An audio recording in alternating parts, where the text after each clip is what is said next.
Man, I have a lot to say. All right, number one, discounting the Stone Cold match. Obviously, that was awesome. That goes without saying. I want to make sure that everybody understands that that match was good. I'm not going to sit here and pretend that that match was garbage as well, However, the rest of the card, in my opinion, was lackluster for a multitude of reasons, all right? First of all, without any further ado, it's WrestleMania, and you know what that means. That means, what up, cucks? It's your boy, the Hater, and without extending this any longer, let's get to the show, all right? We'll talk about the Stone Cold thing in the end, but for those of you that haven't subscribed, I don't know what you're waiting for. Subscribe. It helps your boy out a little bit up in this piece. We got to grow this channel, guys. And share it with your friends. I know a lot of my viewers are not subscribed. So do your boy a favor. Take a second. Hit that subscribe icon. Hit that bell icon while you're at it. You know what I'm saying? And you can email me at indiewrestlingsucks.com. It's indiewrestlingsucks@gmail.com. And we can go from there. You know what I'm saying? I'm taking suggestions starting nowish, basically. So, first up, we have the Usos versus Nakamura and Rick Boogs. Now, Rick Boogs, in my opinion, is everything that's wrong with professional wrestling. This guy's a goof. This guy's not good. He's strong. That's what's going for him. He's strong. He's got a look of sorts. He is not without any qualities or anything like that. However, the facts are what the facts are. I mean, let's be real, right? Nobody really cares about Rick Boogs. Nobody really cares about Nakamura. They talked about Nakamura's accolades, like he's a multiple-time mid-card jobber, and he won the Royal Rumble. What they don't mention is that he's, I think, the only person to win the Rumble, since I've been watching, that's for sure, to never become champion. A lot of people don't become champion at WrestleMania, but even if they win if they win the Rumble, they either will become champions later on, or they're previous champions. Like Edge didn't become champion yet, but he's one of the best champions of all time, and he probably will become champion one more time before it's all said and done, but that's not here nor there. So, Rick Boogs, like I said, one of the worst things that ever happened. A lot of people like this guy. I don't get it. He doesn't have any charisma. And honestly, in this match, he came off looking like some guy that needs to be fired. There was a point, the main spot of the match, was he had one of the jobber Usos in a Samoan drop. The other one jumps on the other guy's back, right? And then he couldn't hold them both. I don't know if it was a legit injury. I hope it wasn't, of course. But he was out of the match as a result of that. Pat McAfee tried to make it seem as if it was planned by the Usos, but why the hell would someone put more weight on this guy's back? How about instead super kick him in the face like they do in every other match, So that was just a stupid spot. It made no sense. It left Nakamura in the match by himself. He kicked out of a super kick splash combo, which, who cares? They hit the 1D, which of course is a 3D, but done, less attractively by the Usos, and they win. In one of the most meaningless matches in the history of WrestleMania. I couldn't have cared less about this. This match gets a 0 out of 5. I didn't like anything about this match. The Usos are one of the most overrated tag teams of all time, right there with New Day. I would say the Usos are more overrated just because they've been champions for so long, and the New Day at least has provided some memorable moments, including but not limited to producing 2 world champions. So it is what it is. But that match was not good, in my personal opinion. Then, what do we have next? Another crappy match. The good thing about this night was that it seemed like all the crappy matches were tonight, So we got that out of the way. But next up, we had Drew McIntyre versus Happy Corbin. Now, I just said that the last match was a 0 out of 5. This match was a 0 out of 5 as well. This match has no business being on WrestleMania. There is no storyline here. The storyline here is basically Baron Corbin continues to be a jerk. He continues to get new gimmicks, but the same character is playing all gimmicks. The Happy Corbin character, I think it's dumb. It's a character, it's a gimmick, I guess, in the loosest of senses. He made fun of Drew McIntyre's mother previously. I didn't really like that. I thought it was just his mother passed away relatively recently, and it's that's just in bad faith. I understand a joke is a joke, but still, that just rubbed me the wrong way. It was just so silly to do. But anyways, obviously Drew McIntyre wins with the Claymore. Nothing mattered in this match. Drew McIntyre sucks. I don't like him at all anymore. The only person that was good in this match, in my opinion, is Madcap Moss. But here we are, Next up, we had a pretty decent match. I'm not gonna lie. It was Miz and Logan Paul versus the Mysterios, right? Now, here's the thing about Logan Paul. First of all, this guy looked like a star, right? He's like bigger than The Miz. He's taller than The Miz. He's like more muscular than The Miz, which of course means he's like a million times bigger and stronger than Rey Mysterio as well as Dominic, right? So the reality was what it was. This match made no sense. Obviously, Logan Paul, if he wanted to, he could destroy both Mysterios and The Miz, which really says a lot about today's wrestler. You know, compare this to last year's celebrity match with we have two this year, but you know what I mean, with Bad Bunny, right? At least Bad Bunny was a tiny dude and he was partnered with Damian Priest. He was a tiny guy partnered with a big guy. It made sense. He's a small man. He shouldn't look bigger than the wrestlers. However, Logan Paul looked bigger than everyone else in the match. It made me like Logan Paul more than everybody else because he was the most believable guy in the match. Long story short, Logan Paul also was impressive in the ring. There was a point where Mysterio tried to do the Three Amigos. He failed. Logan Paul did the Three Amigos and then did a kip up. And for some reason, he was getting booed. I get it. He's the heel. And the announcers were like, the disrespect. Now, I understand the implications. The implications were like, I'm going to do it and you're not going to do it. But I don't understand why when anyone that's not Rey Mysterio or Sasha Banks for some reason, I don't know why she gets props, but anyone that's not like a Latino wrestler, when they do the Three Amigos, it's considered disrespect. Why? Maybe Logan Paul is a big fan of Eddie Guerrero, you know what I'm saying? But it's like they presented it as if it was this disrespectful thing. Why does it have to be disrespectful? And I'm going to say it, controversial. He did it way better than Rey Mysterio, and I can't believe I'm saying this, but his Three Amigos, the little twirling hips thing, it was better than Eddie Guerrero's too. You know what I'm saying? I don't want to say Logan Paul is better in the ring than Eddie Guerrero because that's obviously ridiculous, but he did the move very well. I was very impressed by Logan Paul. The match ends with the Mysterios getting the upper hand, hitting a double 619. However, Miz makes a blind tag, comes in, skull-crushing finale on Ray, I think it was, and pins him 1-2-3. That's the end of that. After the match, they're celebrating. Miz hits Logan Paul with the skull-crushing finale. This was completely unnecessary. I didn't understand the point of this. I highly doubt we're ever going to see this guy again. But Logan Paul did a good job, so he gets 5 stars. The match gets like 3 stars. It was a decent match. The only problem with the match, other than the fact that it's a throwaway match, is that this could have easily been done on Raw or SmackDown. You know, last year the Mysterios I think won the tag team titles like WrestleMania week, and that was like on SmackDown. That, which would have been an actual moment, was put on SmackDown, and this was put on WrestleMania. So it is what it is. Whoever booked this is an idiot. Next up, we had Bianca Belair and Becky Lynch. My girlfriend, by watching wrestling passively, she likes Becky Lynch, and I had like an hour and a half of time left at WrestleMania. I fast forwarded most of it, but this match I had to watch because my girlfriend likes Becky Lynch. I was like, all right, let's watch it. So we watched it. It was a complete waste of everyone's time. Bianca Belair will never be a star. It's really that simple. They gave her WrestleMania opportunity and moment last year against Sasha Banks, and they did it again against Becky Lynch. The same woman that beat her in like one move a few months ago. This was a waste of everyone's time. Becky Lynch looked like crap. It wasn't good, guys. It wasn't good, motherfuckers. You know what I'm saying? It was a bad match. Bianca Belair will never make it. I don't like her. I don't like Becky Lynch. I don't know what else to say about this. It was garbage. But I will say this.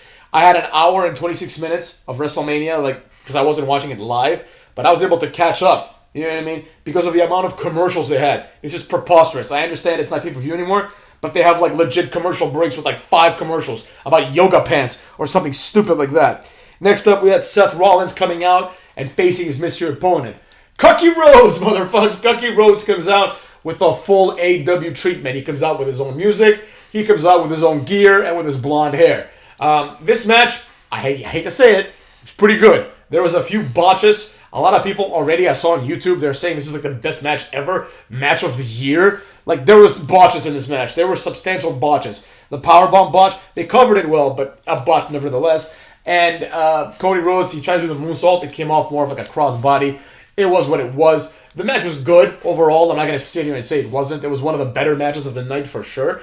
And it was good because Cody Rhodes won. I was very surprised. I assumed Seth Rollins would win because, typically the other guy doesn't beat the WWE guy. But in this case, Cody Rhodes won. This doesn't mean he's going to win the feud. Eventually, he's going to lose to Seth Rollins. You heard it here first, cucks. What else? Cody Rhodes, in the end, did like 15 crossroads, and he hit the bionic elbow. That was a nice touch. And at a certain point, he did the cartwheel and the Stardust little taunt where he moves his hands apart. That was a nice touch as well. I did like how Cody Rhodes won very decisively. You know what I mean? He hit like 2 or 3 crossroads. Then he hit the bionic elbow. He riled the crowd up a little bit, hit the other crossroads, and beat Seth Rollins clean in the middle of the ring without any controversies, and decisively so. So that was pretty cool. Maybe Cody Rhodes will have some sort of future here. I feel like he's going to be feuding with Sheamus in a few months, but we'll see. There's definitely potential there. Next up, we had Charlotte Flair versus Ronda Rousey in what was an absolute waste of time. Charlotte Flair won in the most cheap of ways. Rousey had her in the armbar. She was tapping, but the referee was down. Then, as the referee was being revived by Ronda Rousey, she turns around, big boot to the face, 1, 2, 3. Little Nate counts. Charlotte Flair wins. Great. Ronda Rousey can bounce. You know what I mean? That was the whole point. It was a complete waste of a Royal Rumble. The match didn't feel like a big deal. The event didn't feel like a big deal. It felt like one of the pandemic ones where there's no one there. I did not like it. It kind of pissed me off. Next up, we have the Stone Cold versus Kevin Owens segment, right? Which turned into a match. Now, here's the thing. Kevin Owens comes out, and he's just wasting everyone's time. He's saying Texas sucks. Literally not one person in Texas cares about this. Nobody cares about Kevin Owens. The only reason people care is because Stone Cold's going to come out. So shut your mouth. Shut your mealy mouth and close your beady eyes and wait for Stone Cold to come out. Stone Cold comes out. He works the crowd. It was great. There was a point where Stone Cold did that classic Attitude Era thing where he said, like, in about 5 seconds, you're going to have a whole 75,000 people calling you an asshole. Just like The Rock would say, like, quiet, they're chanting his name, you know? Worked the crowd to perfection. Kevin Owens said, I tricked you. I want to do a match. So they do a no-holds-barred match. The match, I mean, I want to say it sucked, but it didn't. Stone Cold actually did pretty good. He didn't do many moves. He did, like, the stomping the mud hole.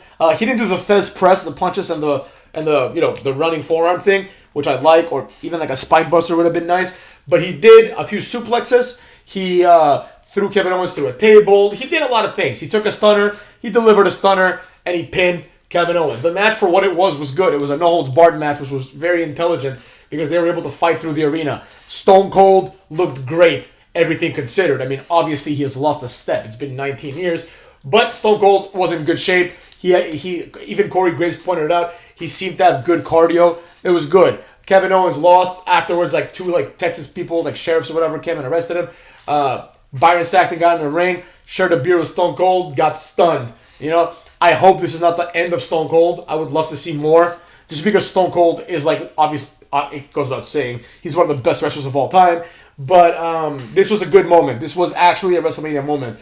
But it was not enough to carry this show forward. And as a matter of fact, I didn't really like the segment overall. The match was good, but the segment was stupid. It's like, why would you do this? Why would you like take away the hype of Stone Cold returning and like do it at WrestleMania like that? Now, I'm all for WrestleMania surprises, but this wasn't a surprise, number one.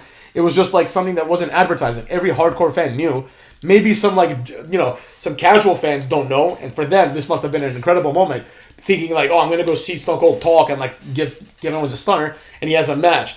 But the problem is, because of the wrestling style of Stone Cold, the match was very similar to any kind of beatdown he would do. He was drinking beers throughout the match, which was a nice touch, only because like Stone Cold's never been this guy who does a lot of moves, and they had to drag this out to a certain point.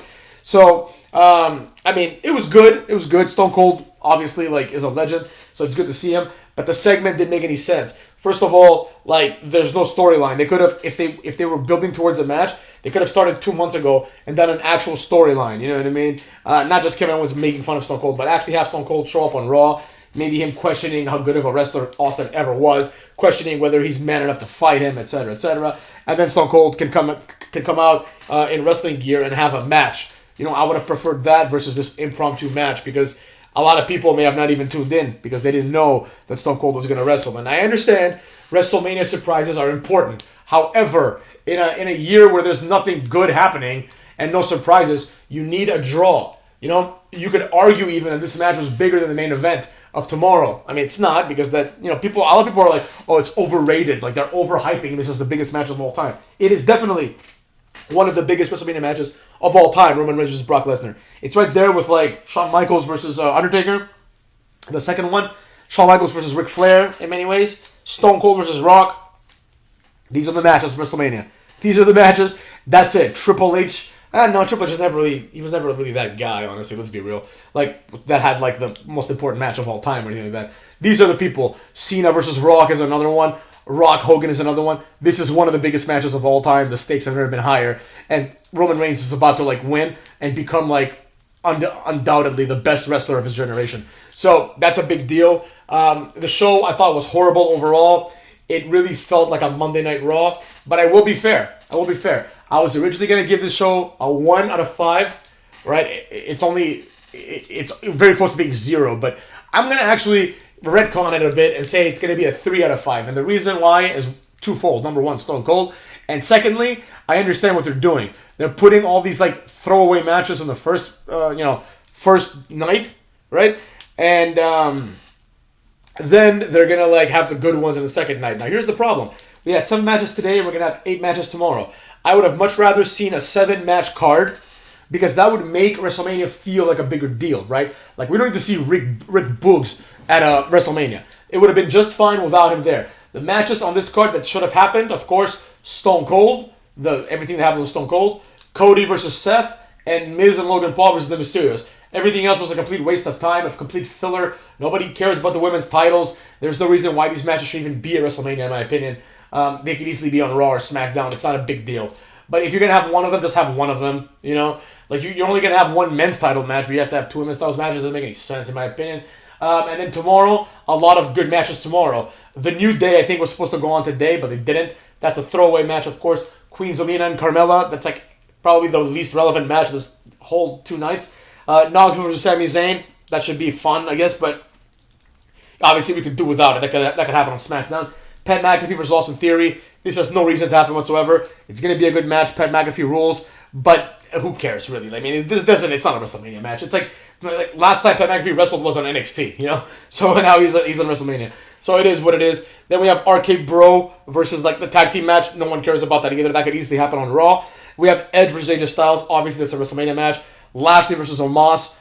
Like, I'm secretly hoping that they don't have enough time to put this on. This is garbage. No one cares. And of course, Lesnar versus Roman Reigns. Tomorrow is gonna be tight. So that's why I have to give this one 3.